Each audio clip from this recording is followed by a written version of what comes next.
Hello everyone, this is Coca-Coholic. I apologize for not putting anything up on my channel for quite some time. Getting back kind of into Yu-Gi-Oh! Little by little, and but I didn't feel like I wanted to make a video unless I had something kind of valuable to add to the community. Things have been really stale here in OCG. Everything has been Draco Pals for forever. Then there was Monarchs with a field spell lock, and of course TCG players, you know all about that stuff. So the new April ban list is coming up on the 1st, and I'm very excited because they hit a number of the more powerful decks. Burning Abyss and Draco Pals and Magicians and just basically Pendulum Monsters, Limiting, Wavering Eyes and such. And I'm excited about that because I think there's going to be a lot more decks, there's going to be a lot more variety. That being the case, I feel like I have something to add to the conversation regarding Dinomist on the competitive scene. I've been playing Dinomist now for a while, and I found my deck, my build, to be very, very successful online as well as in real life at tournaments. And I'm going to go through some of the things really quick. I'm not going to explain the scales and a whole lot about what the monster effects are. If you're interested in that, please feel free to use Google, Yu-Gi-Oh! Wiki or something to look up those effects. I'm going to be going into kind of why the choices are the way that I've made them, and why I feel that this is one of the better builds of Dinomist for this current format. Okay, I'm going to go into these pretty quickly here. One Stegosaur, he's a level 4, a 3 scale. He's a utility card and not that fantastic, but he is a scale. He is a Dinomist named. Ankleos, he's going to be released on April the 9th, which is only about 2 weeks away.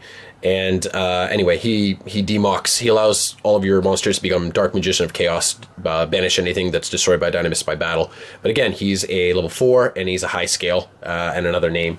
3 of the Terran, Battle Searcher, really, really awesome. Low scale.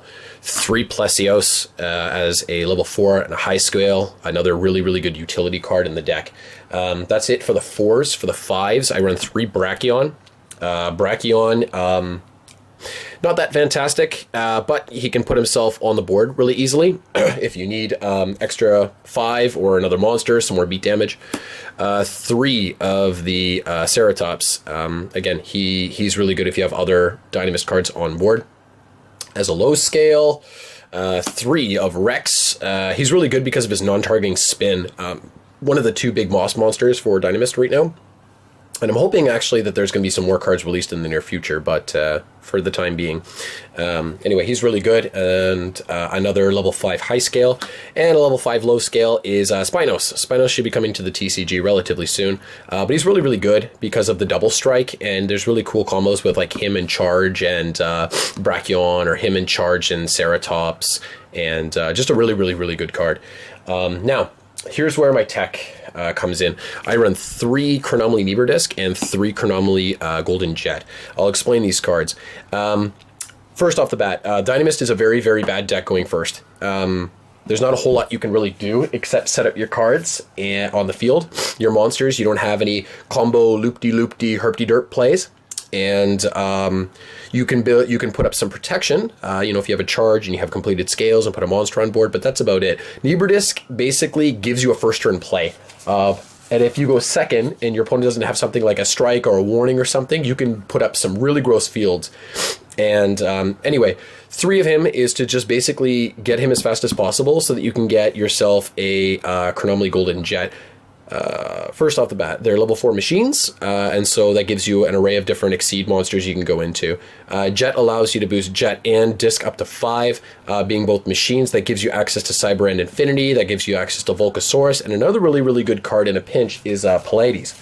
And I really like Pallades as a tech option in this deck because you can bounce back things like Charge and get multiple uses out of it. So that's more or less what I'm running. You can see there's a high monster count. There's 26 of them. And that's basically the same premise as something like Draco Pals. You want to draw your scales as quick as possible and if your opponent doesn't have back row protection, things like that, you can just dump your hand and you can just go to town on your opponent.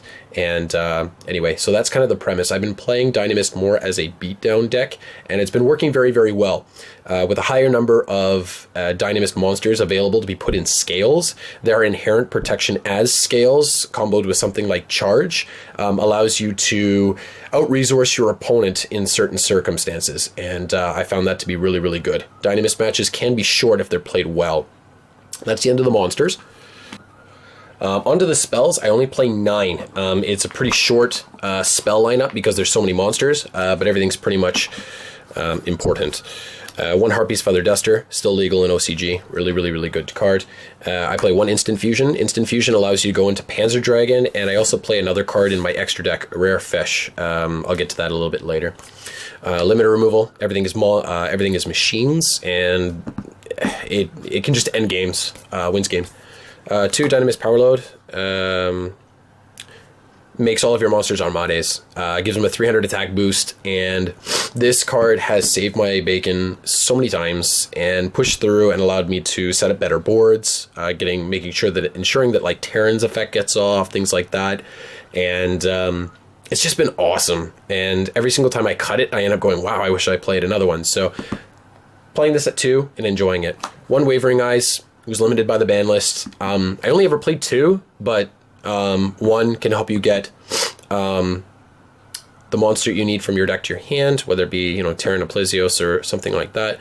And that, backed with your other card, Charge, essentially tank you for the deck, allows you to get a monster back that you destroyed in the scale with Charge. And so you can kind of manipulate what monster you want to put back into scales and what monster you want to summon. That's it for the cards. For the spell cards in the deck. Okay, last, there are traps. I run a 40-card deck. There's only 5 traps, and I'm going to explain why I'm running each of them. Solemn Judgment. Judgment says no to all the cards. Things like Warning and Judgment and Solemn Strike can ruin this deck if you don't read well or you run blindly into them, which you shouldn't, but sometimes you can go for game. And having something like a Solemn Judgment sits down gives you that extra buffer, that extra feel for that your play is going to go through. I also run 2 Solemn Scoldings. I run Solemn Scolding because in Dinomist, I believe this card is better than Strike. Let me explain that. Solemn Scolding essentially allows your Dinomist deck to be protected from the cards that hurt it the most. If you get struck, if you get warninged at the wrong time, you will lose. Dinomist is not a deck that comes back out of a lot of things. You start by resourcing your opponent, manipulating the battle phase, and making advantage. Scolding allows you to negate your opponent's Solemn Scoldings, Warnings, Strikes, and also another devastating card is not Twin Twister, but Harpy's Feather Duster. Duster can blow your charge away, both of your scales, and you get nothing out of it. And that's just devastating. This card also backed by a Cedar and Infinity is fantastic. Again, so I play the 1 Warning because I believe that Warning is still better than Strike for a number of reasons. And the last card I play is Vanity's Emptiness. With set scales and things like a Charge on board or backed by a Cyber and Infinity, Vanities can really lock down your opponent. And just some decks can't win. They can't get rid of it if they don't draw the right card. If you have monsters and they end up getting destroyed, they're not going to go to the graveyard. They're going to go back to the extra deck, and then you can use Charge to put it back into your hand to either complete scales again or put the monster back on board again, and it just becomes really difficult for your opponent to get over. So that's why I'm playing Vanities. That's it for the traps. All right, now, and for the extra deck, 15 cards. Instant Fusion target 1 is Panzer Dragon. It's a light machine, so allows you to go into Cyber and Infinity, Volcasaurus, things like that, and I also play these because he's light. So it's a fantastic card. In a pinch, you can special summon it out with Instant Fusion. End phase, it destroys itself and allows you to destroy 1 card your opponent controls. Really good card. 1 card I don't own that I need to go get is a card called Rare Fish. Nodin is banned, that being the case. Rare Fish is the only level 4 water fusion monster that is available in the game to be put out with instant fusion. The reason I feel that that's important is sometimes Abyss Dweller is really, really important to make pushing for games possible. The other thing is sometimes I can't get another level 5 on board, and I can't make Panzer Dragon to make some of the better monsters. So having a 4 that allows me to get things like a Utopia the Lightning to really get rid of a problematic monster, or something like if I have a Plesios and I have one more monster, putting out Rare Fish to make a Ragna Zero, you can get a +2 out of that, and that's fantastic. So those are the 2 cards that I run. Next one, Gagaga Cowboy for ending games. Dweller, because I've been talking about him a lot. He's fantastic in this deck. They're all water. Castel's really good for spinning things that are field cards, permanent spell cards, things like that your opponent's running.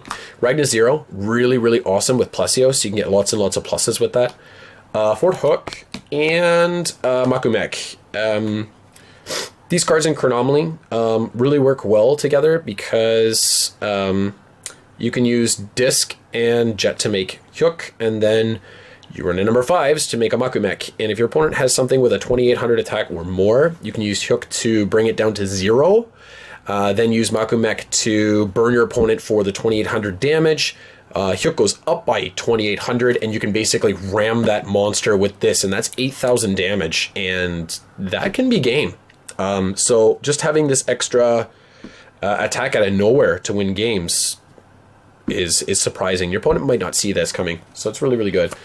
I run Utopia, Ray, and Utopia the Lightning, kind of like as an extra Armatis to make sure that nothing happens during the battle phase if I don't have a power load on field. Really, really, really good.